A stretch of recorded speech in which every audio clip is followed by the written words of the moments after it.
Thank you so much, everyone, to join.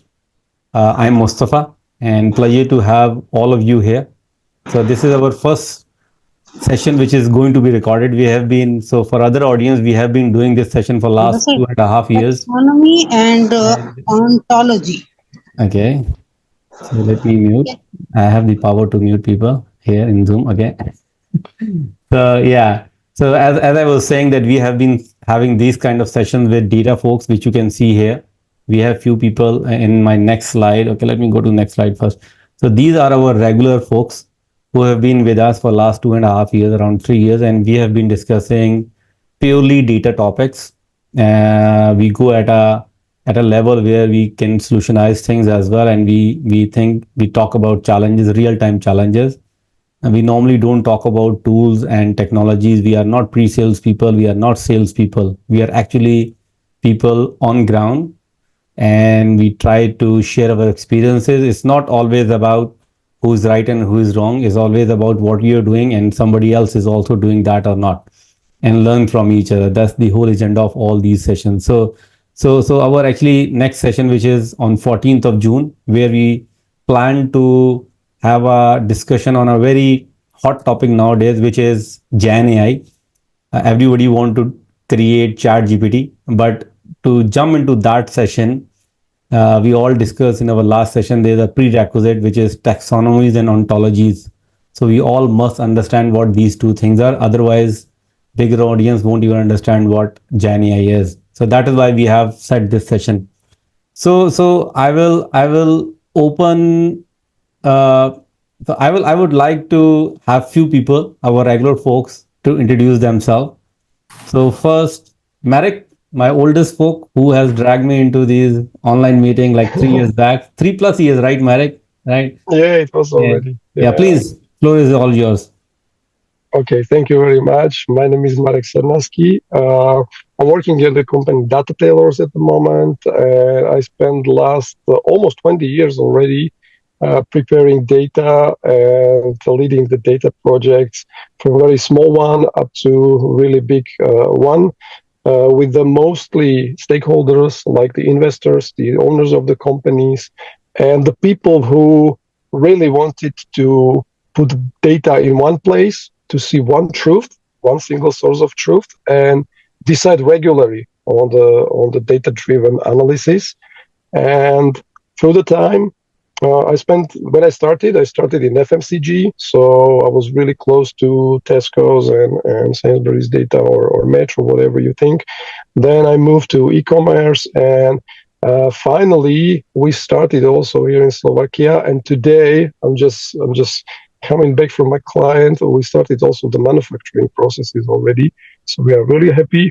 So when somebody asks me where I've been through and what is the specialization, I will say at the moment it doesn't matter, because we've been through the bank systems, we've been through the different manufacturing systems, pharmacies, really big e-commerce, and also at the moment we are digitalized, also the digitized companies. So the companies that are selling the domains and web hostings is one of our major clients in Slovakia.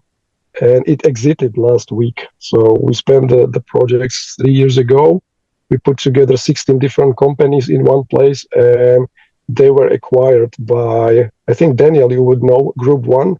So they were acquired this week by Group One. So that's our typical projects. We come together, put the data in one place, show the single source of truth. The people start to lead and manage the companies, and then they can really, really grow fast, thanks to our services. So that's what we do. No, awesome. Just I think Marek was too humble. He did not mention like he's our guru for front end, right? All front end analysis only focused on front end. We also have Daniel. I would like to have Daniel here. Daniel is totally focused on metadata. So Daniel, floor is yours. Thank you very much, Mustafa, and thanks for the introduction, Marek. I'm happy to be here on this topic and this talk here today. My name is Daniel London. I work with a lot of metadata. If Marek solves the problem with the single source of truth, my job is to create the the common language that goes across, that enables that single source of truth. So the past 10 years, I've been working with large multinational companies, ensuring that they have the right data in the right format at the right time available across the industry. And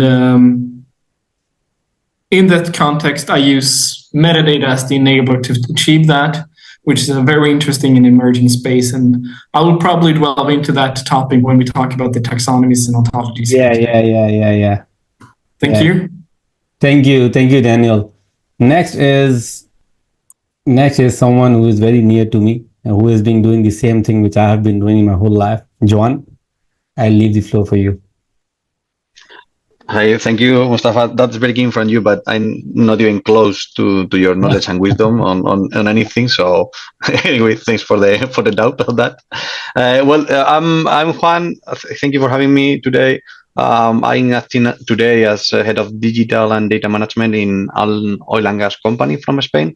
We have operations worldwide, and my background is not let's say from data itself or data oriented, but I always be and I am a data oriented person, and since like the last 7 years or so I've been leading teams from a business perspective, but right now more from a data perspective into having the most out of the data, right? So in that context, my role applies to get the most out of the data and to basically monetize whatever it has related to the company. And it has been super fun job, super fun trip, because I have been able to touch a lot of different business models and business units and different colleagues, and have the opportunity to meet these guys, and always have an open mind, not only for the new technologies, but also for the good old days, right? So that's where I've been dedicated my last years, and which nowadays I'm super happy to do and to be here actually to share knowledge and wisdom with those fellows here. So I hope you enjoy the session. Okay. I can mute another guy. Yeah. Okay. Okay. Thank you so much, John. It's pleasure to have you here. Someone who is working in the same area where I have been working on ETA and data management. So next, I would request Mark to share a few words. Mark has joined us in last session, and hopefully he'll continue joining us. Mark, floor is all yours. Thank you. I'm honored to be part of this, and I hope to be able to join as much as I can. I'm Mark Atkins. I have a background in engineering. So I came into data sort of as a hunter-gatherer kind of guy. And my undergraduate was systems related. So I've always looked at things from a systems perspective, so looking holistically. And I think that's really important. So one of the things I've done is spend an awful lot of time in data warehousing and BI in a number of different countries, a number of different industries. And one of the things I've noticed is what makes successful projects often comes down to business literacy. Everyone's talking about data literacy, but I think business literacy needs to come before that. So my partner and I developed a definition writing standard. So our passion really is education and support of our clients. It gives them the confidence to cut through complexity and get what they need to succeed by being very clear about their needs. So business language is my passion. Awesome. Without business language understanding, we can't create ontologies or taxonomies. So this is a very, very relevant thing. Thanks, Mark. So as we have our regular folks already introduced themselves, we are missing a couple of guys who are also very near to us. Ahmed, he has some production issue. He is unable to join. Motasim, he promised me to join. He's very busy nowadays. He's traveling here and there. Let's see whether he can join us or not. So for other folks, all other participants, you are welcome to share your messages on chat. We'll try to take it up. So I think let's start this piece. So just for the sake of other participants who has joined, I can see 13 participants are there. We are going to talk about taxonomies and ontologies, and this is a prerequisite for chat GPT kind of use case, which is getting very popular in the domain of Gen AI and LLM, all those fancy words. So we wanted to go into it in next session, but we wanted to have this as a prerequisite. So let's jump into it. So before we go into details, actually I've created few slides. I won't go into all those slides, but I will just touch base like what ontologies and taxonomy, just for the sake of uh, participant around the globe. So this taxonomy ontology is one of the most relevant terms in this current era when we talk about big data, when we talk about unstructured data. Why it is that, I will let Daniel to start onto it, but I'll just jump onto another slide where just to bring everybody onto it, just for a give a background, right? So these 3-4 slides, then I won't take a lot of time. So just for the sake of everyone, right? As you can see on your left, right? All these wording you can see, we use these wording on a day-to-day basis, like science, history, technology, finance, Asia, electronics. Then if you go in the middle, you can see treatments, you can see disease type, you can see description about the classes. We use this every day.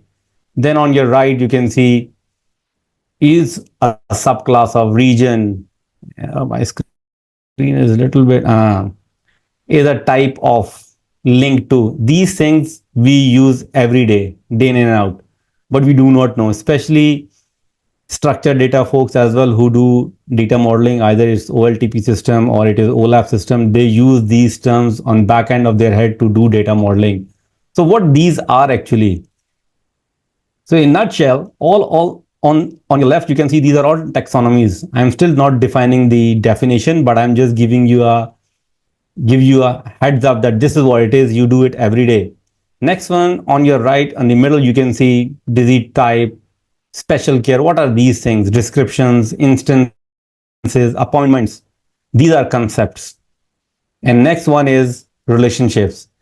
Concepts and relationships mix together and create ontology. So this is a very vague point of view I wanted to put in front of you, in front of rest of the audience before we jump into technicalities, right? And if you go a little bit next level, you can see there are categories of taxonomies. And if I jump here, you can see taxonomies, categories. Under topic, you can have science, history, technologies. Under themes, you can have innovation, leadership, sustainability. In countries, you can have different names of countries. These are all taxonomies. Historical period, project phase, these are all taxonomies. And if you go to ontologies, there are many, there are domains, there are concepts we see here, like patient, disease. Ontologies, within ontologies, elements can be taxonomies as well. It can be many more, but all those elements need to join using relationships. And relationship can be hierarchical relationship can be associative, dependencies. All these relationships, I won't go into details because it's not a lecture, but this is what really makes ontologies and taxonomies worked. So, okay, there is one slide. I'll still stop Daniel to jump onto it, but this is the slide I want to start work on it. Before we jump onto it, right? Another slide which will really make things easy for rest of the world. See, taxonomy and ontology is about having relationships. When you have a very easy use case, single relationship, that normally falls in taxonomy. When there are a lot of relationship with a lot of elements, a lot of concepts, a lot of individuals, you have multi-joins that normally, and a complex relationship that normally falls into ontology world. Okay, I'm going down. Yeah. Okay, let me give you a small example, very simple example where people can relate. HR. See, in HR, you can see you have executives, under executives, you have CEO, you have CFO, under managers, you have sales manager, all these things.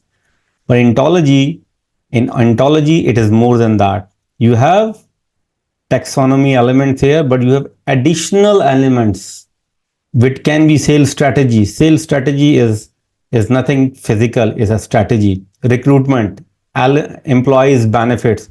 Now on your right side, if you can see, a CEO oversees CFO and sales manager manages sales representative. So this is a relationship. On your right, if you can see, this is an unstructured data. And unstructured data is nothing without relationships, right? And if you go here, taxonomy, you can easily see, normally we write down in this format, but if you see in a visual form, you can see in this way, but next level will really blow you out in ontologies. This is how the relationship is built actually. This relationship is built on unstructured data. It is extracted from the unstructured data, and we physically create ontology and taxonomies based on that. Now, if I become a little bit more technical, Gen AI and NLM models, all those machine learning models use these ontologies and taxonomies to do some kind of analysis, summarize data, give you results. So this is how, I won't go into detail. Another time I will put a session for defining as a lecture kind of stuff, but I just wanted to start this. So now I go back. I want to give this floor to Daniel to discuss importance of taxonomies and ontologies in metadata management. Daniel, floor is all yours. Thank you very much, Mustafa, and thank you very much for that introduction. What you just showed, and I think that alleviates parts of why it might seem complex at times, because often I see that a taxonomy, a classification structure as it's depicted, gets confused with a categorization, grouping of things. So either it's a logical structure or it's a grouping of things. And I usually take the example of geography, because geography often becomes a confusing part. I had one company I worked with that had a geographic grouping. They thought of it as a taxonomy. Western Europe consists of countries like France, Spain, England, and Senegal. Senegal, doesn't that belong to Africa? Well, it belongs to the sales company because they speak French and the headquarters of the sales company was in France. Therefore, it was a categorization, but thought of as a categorization. So there are a lot of false taxonomies out there, and they create so much confusion when you then start activating these taxonomies in your data landscape. So the question would be, so does Senegal belong to Europe or not? From an LLM perspective, if we talk about generative AI, if we put that, looking at that data, it would deduce that Senegal lies in Europe because it does not have any other context. So when it comes to metadata management, I cannot stress enough how important that is in getting your house in order to get your data in order to start making data-driven decisions. And the taxonomy provides a clear structure, a hierarchy of things that are the same. Ontology provides relations between these things. And if you have that context, then you can start applying more advanced data technologies. But without this, then all efforts on metadata management are isolated and most likely, and there's a high risk of that, harmful to your business. So I'm going to open up with some bold statements, but I like to hear your thoughts now, Mark, because I think you've been working with this a lot. Yeah, thank you, Daniel. That was really good. And I resonate with the categories versus classification because I do see that a lot. like an example I can throw out there is when we're working with a university and student, for example, to classify student, what is a student? Well, a student is a person. Okay, we ask the question, what is it? Not what does it contain or what is it like, but what is it? What is it exactly? Now, within the student, once we define student as a person who has enrolled in a course of study or has at least one, whatever the details are, we then have categories of student. We have enrolled students. We have, help me out here, Terry. We have enrolled students. We have new students. We have commencing students. We have all the different continuing students. We have all these different categories of student that are not necessarily mutually exclusive, depending on how you're looking at it. They're just different ways of slicing and dicing. Whereas the classification is, what is it?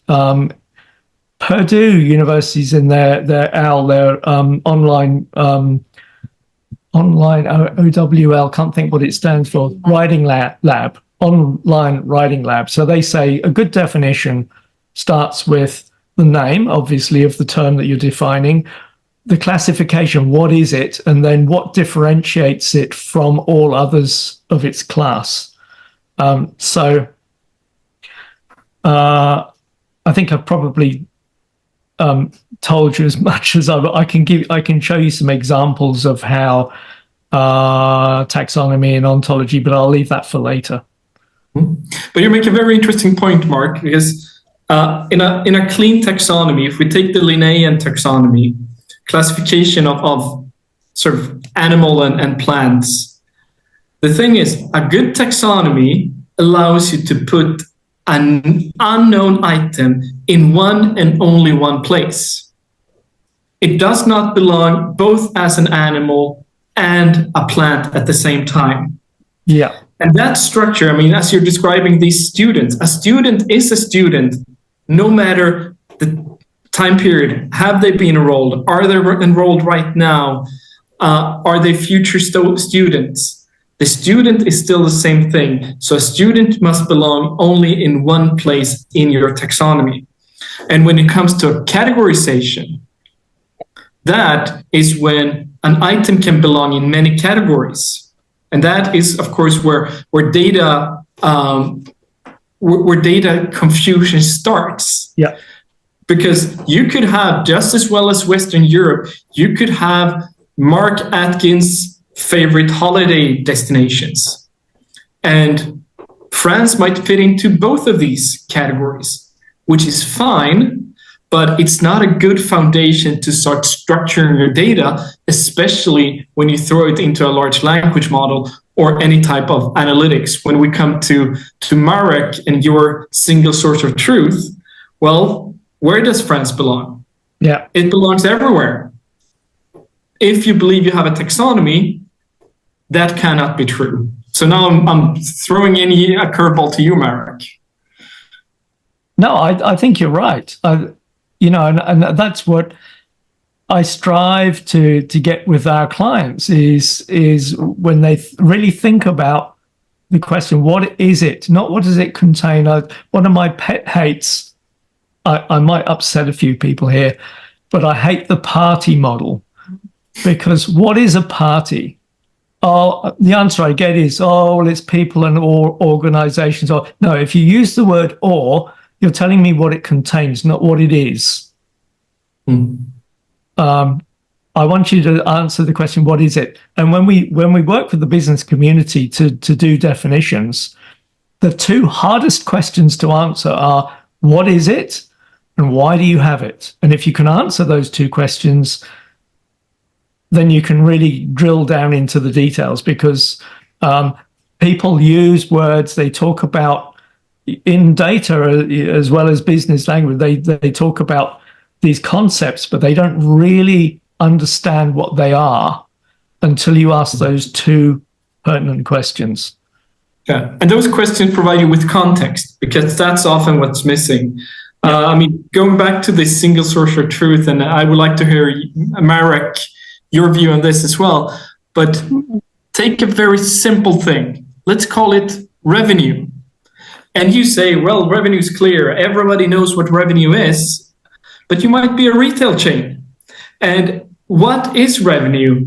Which data point do you pick up? Well, it depends on context.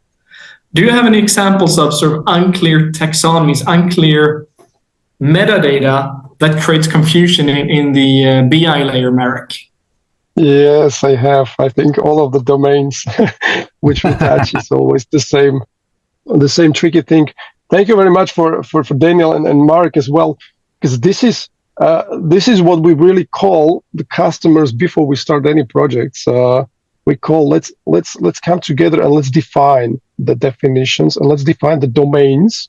We don't want to tell them the taxonomy and ontology because it's too hard for them to understand. But we say, come on, guys, let's bring the CFO and let's bring the owners and investors. What is customer? Who is customer? How do you define your customer? What is revenue? What is the sales? What is the product? What is the item level on the invoice? Is it the product? Is it the same? And what is the product in the warehouse? So, and they say, yeah, it's clear. But when we call the warehouse guy, when we call the COO, he tells totally different definition than when we call CFO, the financial guy. And we call the investors, they will tell us totally different. And exactly the revenue is a very good point. The company I mentioned in the beginning that was acquired by Group 1, this is the way we started. The investors came and say, we want to know the ARPU, the average revenue per user on monthly and on yearly basis. And we say, why do you need us? You guys are the IT guys, so you can calculate yourself. You have all the databases, you have all the data. And the investor told me, yes, but we are still not sure which ARPU is correct. So then we dug really deep and we found, the major problem was the integration of the different systems, very different definition of what's the real revenue is, what's the item. And then, of course, the internal integration of the companies made some integral services, but also refactoring. So they need to re-invoice, again, the same invoice against each other and somewhere to the customers. And the customer of the top company, they had the customers of the company they were acquired. So part of the customers were kind of a middleman. But the investor, he wanted just one revenue. And we say, okay, so what's the difference between the revenue when you sell to your company, which sells it to the customer? Is it the revenue for your company or for the investor? Investor said it's the revenue for me. But for the company, it was not the revenue, it was just the re-invoicing system. So it was really hard. So we created, I would like to say at that moment, a metadata model for revenue, which would be included and excluded from the invoices. And on the top of that, of course, not to be very easy, you charge credit. So when you charge the credit, you charge like 10,000 euros, but you charge it for the whole year. But the services are coming one by one each day. So what is your revenue? Is it 10,000 euros or is it one service that is only for 8 euros a day? So that was another perspective from which point you are looking at that. Even when we have the ontology and taxonomies, we had everything. We even need to think of the perspective. That's extremely important because there is a perspective from the today or kind of a time period. They calling, I think it's accrual at the moment they use this financial name. Officially, domain is called accrual. So you are accrued your revenue in kind of a different categories in time. If it's totally collected at the same day and the services are delivered at the same time, or they are just delivered during the time. And your time will come, and was it paid in front or will be paid at the end of the period? So this is extremely good example, the revenue, because when you start with the revenue, you will find all these different, metadata. All the different variants all the different methods of calculating and counting revenue. And I'll throw in another example that I often encounter, and that's the concept of weight. Weight sounds very simple. You're shipping goods and they have a weight. But in different contexts, and of course we talk about systems, in different systems, all systems have a context. You might have a dispatching shipping system. In that system, weight is for the good with the packaging and the pallet. But you might have a manufacturing system. For that system, weight is only the weight of the good. And there are so many different definitions of the same weight. Those are called homonyms. Same name, different definitions. And the thing is, when you create these taxonomies of weight, you can start pinpoint and understand what different variants do I have? What are the different definitions of these homonyms? And how do they relate to one another? And when you do that, that is when you get control of your data. And that's why I often talk about taxonomy in relation to metadata, because when you publish this, if you put it in an API or in a database view, or you put it in an Excel file, the headline will say weight. The headline in your spreadsheet, very seldom, I still haven't encountered it. I've only worked in the business for 15 years, but I still have not found a headline in Excel with an attached definition. So it's always assumed somewhere, what do I mean by this headline? Because that is the only metadata you have in your spreadsheet. It's the headline. And if that is not in a context, the risk of making poor decisions based on data, the risk of that increases tenfold, if not more. So once again, for metadata management to work, you need your taxonomy and you need your ontology, because once again, the headlines in these spreadsheets, they have a link. A person is linked to a role in the organization. That is assumed and implicit in your spreadsheet, but it's not really defined. And that is the role of the ontology in this realm. It is to make sure that there are no ambiguity in your data. And if you do that, you're well set for your digitalization journey. You're well set for your data-driven company. But if you're not, if you don't have your metadata management under control, you are at risk and you will make most likely very poor decisions.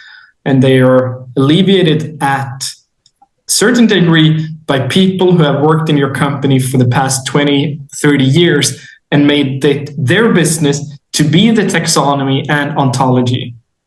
But when these people leave your company, then that is when you have problems. Sorry, Mustafa. Yeah, I have a relevant challenge in this domain, which you are saying, right? Without metadata, nothing works, right? I'll bring in John in this discussion, right? Because I'm also from ETL side, right? See, defining metadata is one thing, which is, yes, it's really required. And whenever there are business function consultants like Mark are there, defining metadata is possible.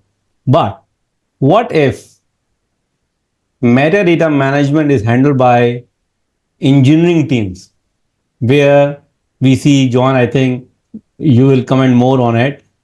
They think they can, because most of the engineering technical metadata and operational metadata is there. And most of the technical side, they don't care about business metadata. And this taxonomy and ontology comes in business metadata. Correct me if I'm wrong, Daniel. So these challenges I am facing, that creating this or giving taxonomy and ontology a higher priority is a challenge. So have faced these kind of challenges. How do you think you are coping it? Yeah. Yeah, thanks, Mustafa. Well, indeed, I was listening carefully to Marek, Daniel, and Mark, and they are all circling back about the challenge itself. That actually, well, I don't know if there are some students finally in the call. Mustafa, can you confirm? Actually, there are. Amir, can you confirm there are those folks are there? I can see this university CIT group is there. Yeah, I think students are there. Yeah. Okay, so the thing here is that there is unfortunately, there is a difference in between what you study and what is beyond taxonomies and ontologies, technically speaking, and what are the needs of business itself whenever you come to any company, right? So the thing here is that we have two barriers. The first one is person to person, meaning what I, from an ontology point of view, understand and what you understand from a business point of view for the same term. And then how do you apply that into a solution? That this what we are here for, right? At the end, you need to extract and add value from the data to a particular business case or to a particular end, whatever it is, whatever is the domain or the business of the that your company works for. And that's the challenge, right? So it don't matter. It doesn't matter how much you study about how pure has to be an ontology or what's the difference in between an ontology and taxonomy if you are not capable of translating it to a business use case at the end, right? I try to be always very pragmatic and practical in this sense because it's the challenge that I face day to day, and that you need to link. So that the two endpoints, those two barriers are super important to connect. And that brings me to the question of when is the correct timing to define a correct taxonomy or ontology. And I am not able to answer that because depending on how much or how large is going to be your company or how immature it is, it will change the shape and it will define your model or how you are going to construct it. And that's, to me, is super relevant, and it's something that I'm suffering as of today, because in my company particularly, and I know that we can say these things in here, it's not very good. It's quite poor indeed, but we construct on the fly. It's not ideal, but it helps you realize the weaknesses and the strengths of your company. For example, apply to mine, data quality is quite good. I mean, it's robust. You rely on what is there, but ontologies are super poor. Taxonomies from here and there. But that's a reality that you have to face, and that's why I was referring to the students. This is super important, that you need to put your in the place of the people you have in front of you. You want to help them, otherwise you will not achieve your goals, and it's going to be very frustrating, but very challenging at the same time. For that, I recommend, even though you have explained already what's taxonomy and ontology very clear, these kind of books, I just take a look and it says chapter 44, data taxonomy, 45, data ontology, 46, comparing taxonomy and ontology, which is what we are doing today. So starting from here, try to literate everyone as Mark does with the different companies he works for or with, and do so. But yeah, it's super challenging. So thanks, John. Actually, we have a time check. We have 12 minutes left before few folks will drop out. I have this question before I click this recording button, right? I want to bring that up. Maybe Marek can also jump onto it. And I think the resolution will come from Daniel for sure. The question is a use case I'm facing right now. People are a bit confused where they think extract, because currently this LLM and Gen AI we are talking about works on unstructured data, right? A lot of folks are confused. What they do, they pulled table data in tabular format, either is Oracle, SQL Server, XYZ. They convert that into a PDF or into a .txt, and then they throw that into LLM. And for me, it's not working. Why it is not working? If in nutshell I try to explain is because in tabular format, the written format, ontologies and taxonomies are not there. When I'm creating a data model, it is in my mind. Yes, CFO reports to CEO, organization chart is like this, HR chart. It's in my mind. I'm doing a normalization based on that. But when I pull that data, put it as a .txt and throw it to LLM will not understand that. And that's the challenge we are facing. So first, let me throw this to Marek, because that's a front end challenge. People are creating these chats, LLM chats, and they ask developers to just convert tabular into a PDF and PDF into TXT, I tell them you can directly convert Tableau into TXT, don't worry. But they do that and they throw to LLM and they raise a question. Hey, in our UAT, no question was asked. Give me top 3 risks, top 3 deliverables, XYZ. It won't work. But their expectation. So, Marek, are you facing this kind of use cases at your end before we go to Mark and Daniel? Frankly saying, when using Tableau, it's not happening. Well, that's different. That's different because Tableau is using Hyper. They can do it over Hyper. Hyper is already, columnar table, so it's different story. But definitely, yes, we are facing it. I think everybody is facing it. The major story is you need, I think, start with explaining what you're going to do to models, and these models needs to understand there will be this kind of structured or unstructured data feed fed with the next input. I know the story exactly with the guy who put that even time series data was a problem. But then what we did, we explained each column in the data and feed it by one. So try to understand the columns when we feed the column one by one and explained what happened, exactly what Daniel is saying and Mark. We brought the taxonomy, the ontology, and the business connections to those values.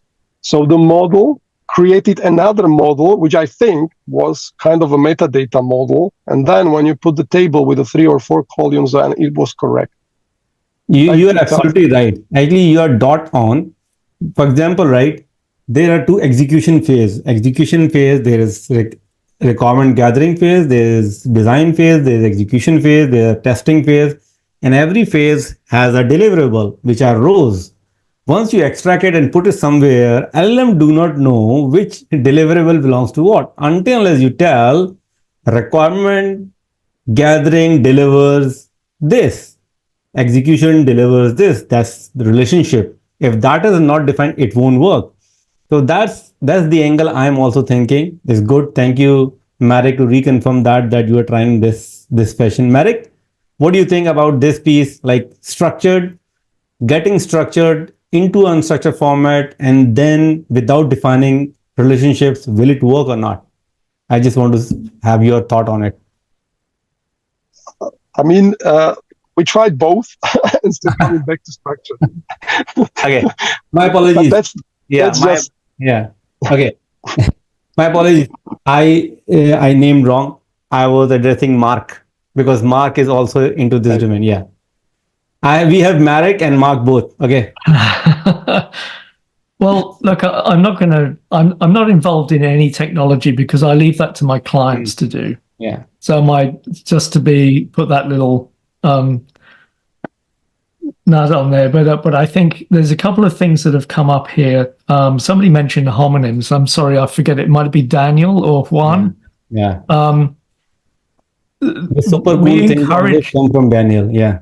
Yeah, we encourage when there's a homonym is to qualify the terms that are not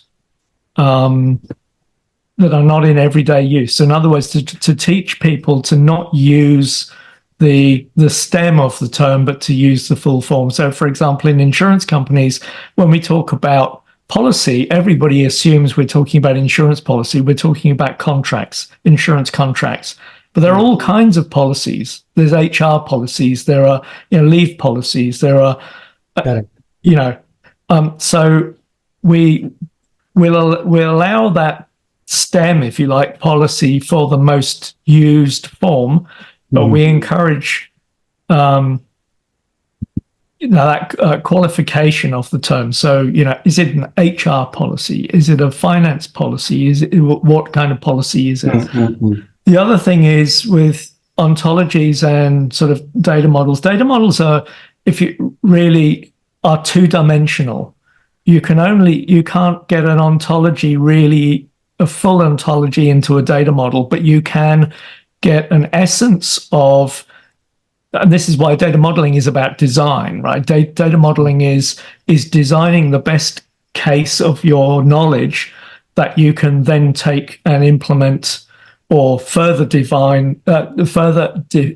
design and create your physical structures. Then there's the data. When you're dealing with data to try and create something, and I don't like to use the term unstructured data, because to me it's free format. It's not unstructured. So language is not unstructured. It's very structured. It's written around grammatical rules. It's just that we have so many conflicting grammatical rules or different ways of saying the same thing that can be misinterpreted because they're ambiguous. But that's just the nature of language. And some languages, like English, suffer with that far more than other languages. But your data is past. Your data is based on previous understandings of where the business is, not where the business is currently. And this is one of the biggest conflicts I see, in that most data in organizations is not relevant because it's past. It's old, and it's out of context. So to bring that data into a free format way to be usable as an ontology, I think you've got to be very careful as to your selection of the data, and very careful as to really knowing how the data reflects to the language of the organization as it is today. Does that make sense? It does make sense, and I think you're bringing up a very interesting point here, Mark, on the topic of, for me, this is a segue towards data literacy, because data is a language, but right now data is a language which is very poorly spoken and does not have a lot of sort of grammar. We do not put context to data. It's like talking to a 3-year-old when you talk with data, when you work with data today. And just as we train grammar and vocabulary to be better at working or speaking a language, we need to train as much with data, I think. And hierarchies and relations is just the way we approach grammar when we teach a language in school. This is as you said, this is the basic form of this word, and here are past, present, future state of that word. You can consider that a form of taxonomy. And you can also say flower has a relation to a rose. That is your ontology. So I think you're elevating towards a very interesting point, Mark, and bridging that to data literacy. And in my world, as I see it, metadata management is on top of that. That is where you set the rules of your language. It is not on the data point, the number 42 in your spreadsheet. You cannot put rules on the number 42. You can put it on the headline and say, this is the age of a person. You can put the rule there, but if you need to define every cell in your spreadsheet, every row in your database, of course you're going to fail, because you're defining the language on the wrong level. Mustafa, you allow me my piece here, given by a provider, coming back to your initial question. Yeah. It relies basically on the knowledge graph, right? That is basically the storage of used by LLMs. So when you are facing that, you need the ontology and taxonomy just not to put labels on in place for the information, but also the how mature are those graph modeling tools of the knowledge graph are very limited as of today. So this provider particularly direct me toward that direction to solve the problem, if that helps. Yeah, actually, absolutely. Okay, first of all, we have a time check. It's already 7 o'clock. Whoever want to drop, thank you so much for joining. But I have Daniel, are you still there, or you also need to jump out? No, I can stay for another 15 minutes. Okay. I think I heard, John, you had a meeting, right? I have to leave. Thank you very much, Mustafa, again. Thank you so much. Cheers, everyone. Thank you. Okay, Bye-bye. yeah. See you next time. Yeah. So coming back to this point, right? As John mentioned, I think, Daniel, this is another very key item when you talk about this knowledge graph, right? For me, knowledge graph is based on the relationship you build. That is how knowledge graph comes. Share your thoughts and experience bringing third party taxonomies and ontology to be used in your organization. How valuable is that? How it can speed up your processes, and how relevant it is, and how much customization is die required to make it relevant to your organization. Yeah. Mark, do you want to start? Sure. To some extent, you can bring, just at a high level, you can bring things in. Okay, you can say, Ford is a make of car. You can do some very hard, real world things.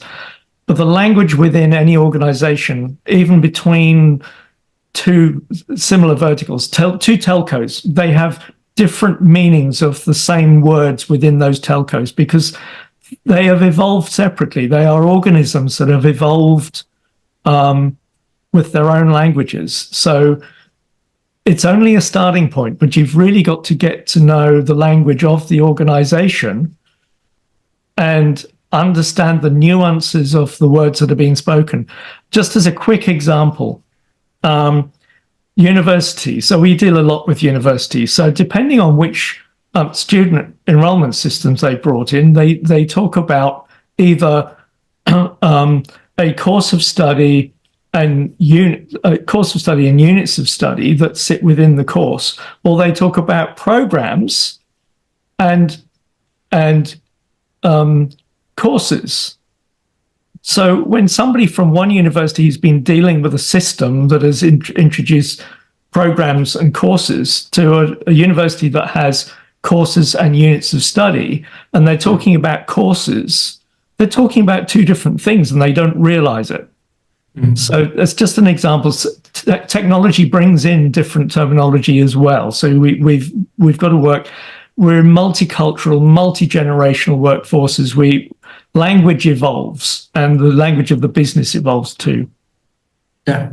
No, Daniel, before you jump onto it, let me add one more angle into it. Interoperability. That is also very key point. You talk one system to another system, and if you have proper ontology and taxonomies as far as data elements, categories, classification concepts are concerned, relationship can be different in different organization, but classification, all those things, if that is defined upfront, cross system interoperability will become much easier. Yeah. Now, floor is yours. Absolutely. No, I think, to both of your points, technology, when it comes to taxonomy and ontology, as it is today, is not an enabler for this common language that's necessary. Yeah. It's actually a limiting factor. At its core, software is designed to scale the software, not to scale its customers. You customize things, but most organizations today leave that power to the suppliers, to your system vendors. As you're saying, Mark, program and course, they mean the same things, but they're different words in different systems. And then we think, and we leave that over to the user and say, well, you should understand that these are different things or the same things, but with different names. So to the point, can you bring in a third party taxonomy and ontology? I agree with Mark. You can pull in some basics. You can bring in a global industry classification standard if you want to be able to refer to outside market when you talk about industries. But I have a firm belief, and I might be old school here, but in my world, taxonomies and ontologies cannot be bought. They're always customized and built for each company because it's their language. In a previous session, we talked about a simple thing as a pilot and a proof of concept. Working with many organizations, they have so many different definitions on what you expect from a pilot or a POC. Even between different departments, there are differences what you expect from a pilot or a POC.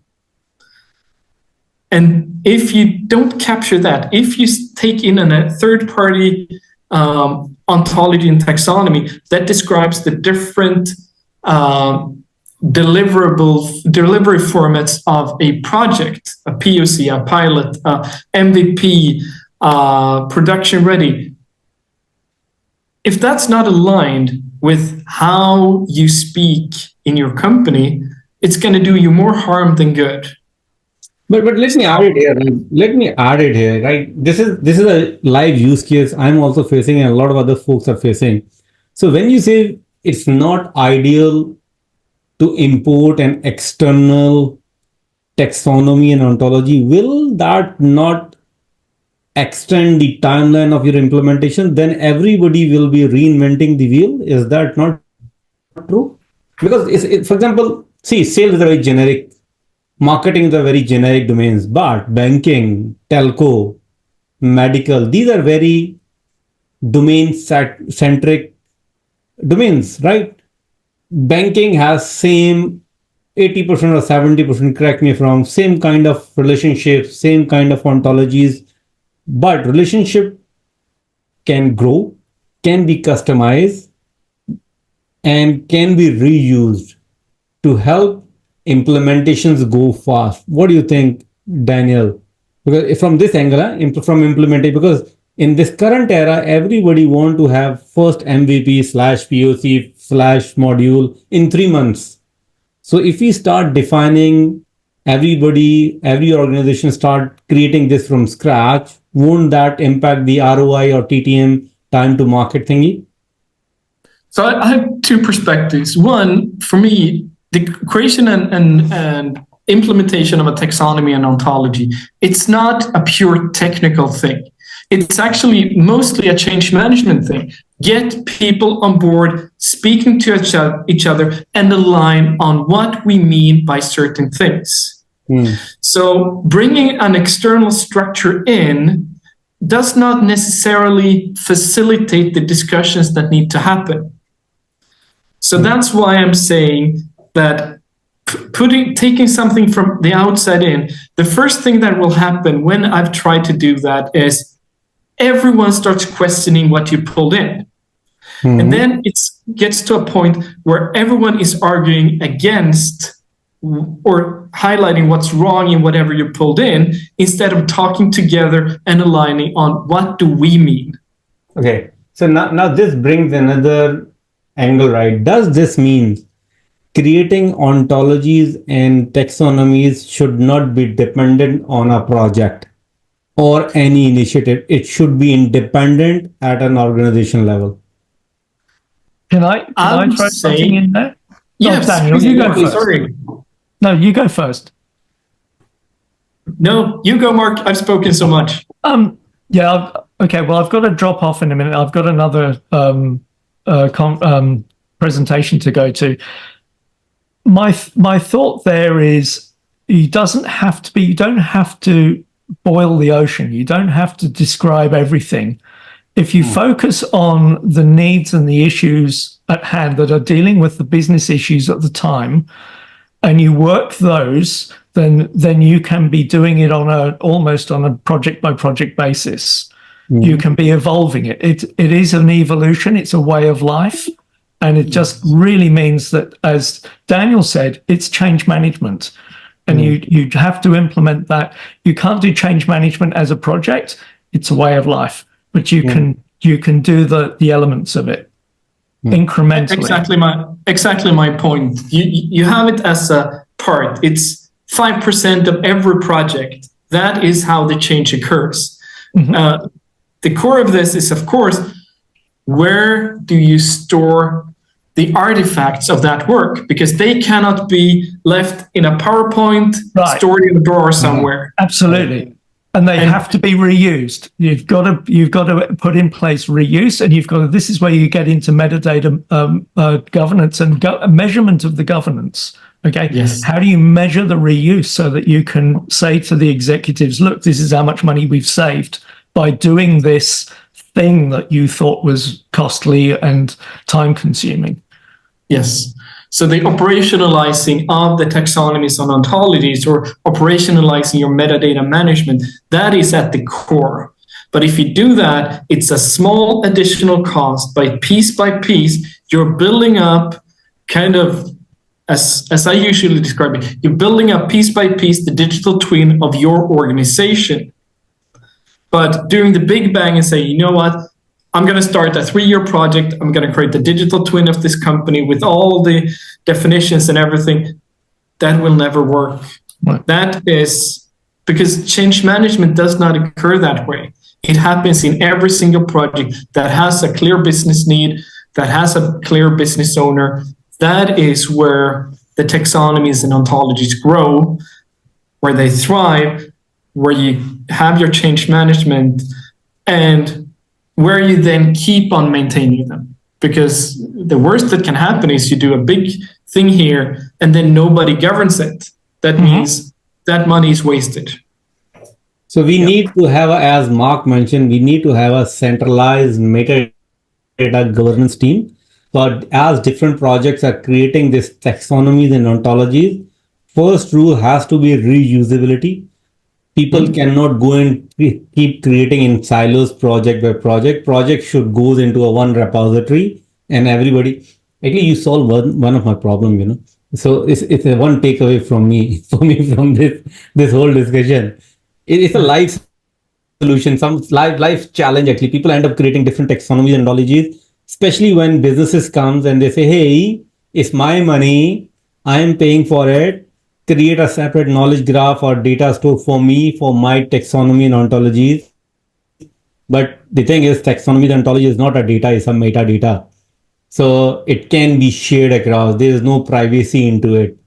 Maybe Daniel, if you think there is any elements, or Mark, you can also comment. I know you want to go. I've got to drop off because I've Mark, got another thank you so much, Mark. presentation to do in 2 minutes. So I'm going to drop off now. This has been a really valuable conversation. I look forward to the next one, guys. And thanks so much. And I hope everything goes well for you guys. Cheers. Pleasure. Thank you, Mark. Take care. Cheers. Take care. Yeah. So Daniel, I can see you have a couple more minutes. So I will just throw this final question to you. Privacy, security is separate. Secure, we can do secure. Privacy of taxonomy and ontologies across departments, across LOBs. Is it a reality? Is it something we should worry about? Is it a wrong requirement from the business? Hey, I should have my own taxonomy and ontologies separately sitting somewhere separate. Or if you put it somewhere at one place, no one else should see. How is this requirement? Is it a fair requirement or not? Yes, it is a common question. I encounter it a lot. I usually picture it like this, that an ontology and taxonomy, as I said, builds up piece by piece to describe the entire company. And just as a company works, you as an individual do not have access to all departments in your company. Correct. Same goes for the metadata, but at its core, there is select people that have access to everything. Same goes with your metadata.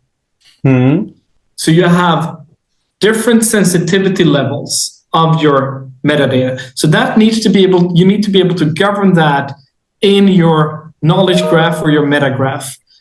You need to be able to govern access rights on different levels and in different roles. No, but the thing That's is, a critical. when my batch runs, right? My batch runs for unstructured data. I extract entities, I extract different classification and try to find out the relationships. Then I go to a centralized repository and find relationship. The moment I find relationship, do should I keep centralized relationships, ontologies, and all those things, or should I segregate it? My query goes, my batch goes and read my relevant data. Does this requirement, is this requirement fair requirement or no? I think, in a sense, what you're describing is kind of a chicken and egg situation. Yes. Because right now, there's a lot of information flowing around in an organization that might be sensitive or classified, but since it's in a PDF together with a lot of unsensitive data, you cannot really control it. Yes. So with the sort of implementation, if you start using metadata management, you can actually start working with data in a different way. You can say, this is a type of data that is classified. This section of this file is classified data, whereas the previous and the section after is not classified. But right now, there are really no good methods to do that. You can implement these things in a system. You can enforce it in your Microsoft suite and say, I classify this entire document, but I'm seeing a future, and I haven't seen it implemented yet, but I'm seeing a future where you actually consider blocks of information being, its privacy being determined and governed by your metadata and what metadata goes into it, rather than the entire document. You're absolutely right. See, that is where we are also playing. But the challenge we are facing is a lot of organizations don't give an importance to metadata as much as required. So when we say metadata, there are many other kinds of metadata as well, right? So they don't have a holistic picture of metadata to give privacy rules, right? Okay, Naman. So it's already on top of your 2 minutes. Again, thank you so much, Daniel. It was again pleasure having you. I think this session has gone more than my expectation. I hope audience also liked it. So from now on, I will open QA session. If anybody want to ask some question, you guys can raise your hand. So Daniel, it's again pleasure. If you have time, you can stay for next 12 minutes. But sorry, I have to drop out. A pleasure being part of this conversation. Thank you very much, and thank you very much everyone who's listened. Take care. Thank you. Bye. Bye. So rest of the participants, if you guys have any question, you can unmute yourself. You can ask a question, or you can throw into the chat. We will answer it.